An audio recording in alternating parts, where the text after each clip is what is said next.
Hi friends, అందరికీ నమస్కారం. ముఖ్యమంత్రి రాజీనామా, అందరూ షాక్. అసలు ఏం జరుగుతుందో ఏంటి వివరాలు తెలుసుకుందాం. వీడియో పూర్తిగా చూడండి, అలాగే తప్పకుండా లైక్ చేయండి. మరిన్ని అప్డేట్స్ కోసం ఛానల్ని సబ్స్క్రైబ్ చేసుకోండి. ప్రభుత్వం నుంచి వచ్చే ముఖ్యమైన అప్డేట్స్ అన్ని కూడా ఎప్పటికప్పుడు మన ఛానల్ ద్వారా మీకు తెలియచేయడం జరుగుతుంది. అలాగే వీడియో తప్పకుండా ఒక లైక్ చేయండి, మరింత మందికి ఇన్ఫర్మేషన్ చేరుతుంది. ఇంక వివరాల్లోకి వెళ్ళిపోదాము. రాజీనామాకు సిద్ధమైన ముఖ్యమంత్రి, కానీ కండిషన్స్ ఇవే. ప్రస్తుతం కర్ణాటక రాజకీయాల్లో కుర్చీలాట, సిలిండర్ మంట అంశాలు అత్యంత వేడిని పుట్టిస్తున్నాయి. ముఖ్యమంత్రి సిద్ధరామయ్య తన పదవిపై వస్తున్న ఊహాగానాలకు చెక్ పెడుతూనే కేంద్ర ప్రభుత్వంపై విమర్శల యుద్ధాన్ని ప్రకటించారు.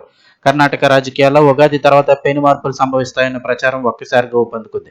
సిద్ధరామయ్య తన ముఖ్యమంత్రి పీఠాన్ని వదులుకోవాల్సిందే అంటూ సొంత పార్టీలోనే చర్చ జరుగుతున్న తరుణంలో ఆయన తనదైన శైలిలో స్పందించారు. ముఖ్యమంత్రి పదవిని వదులుకోవాలని పార్టీ అధిష్టానం ఒక్క మాట చెబితే చాలు, నాకు ఎలాంటి అభ్యంతరం లేదు, ఆ క్షణమే తప్పుకుంటానంటూ ఆయన చేసిన వ్యాఖ్యలు రాష్ట్ర రాజకీయాల్లో కలకలం రేపాయి. తన నియోజకవర్గం బెల్లాహళ్లి హెలీప్యాడ్ వద్ద మాట్లాడిన ఆయన పార్టీ పట్ల తనకున్న విధేయతను చాటుకుంటూనే బంతిని హైకమాండ్ కోర్టులోకి విసిరారు.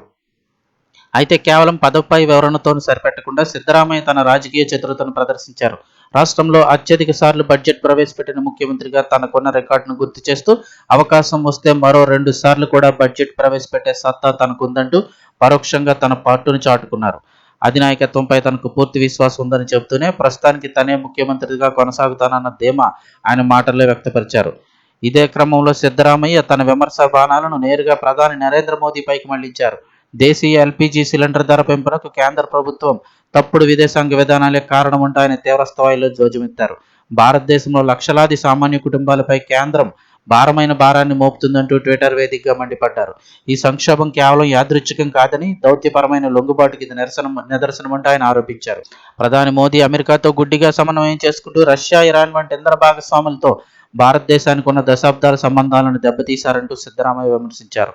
మాజీ ఆర్మీ చీఫ్ ఎంఎం నరవణే పుస్తకంలోని అంశాలను ప్రస్తావిస్తూ వ్యూహాత్మక లోతులు లేకపోవడం వల్లే సామాన్యుడు గ్యాస్ మంటను భరించాల్సి వస్తోందంటూ విశ్లేషించారు.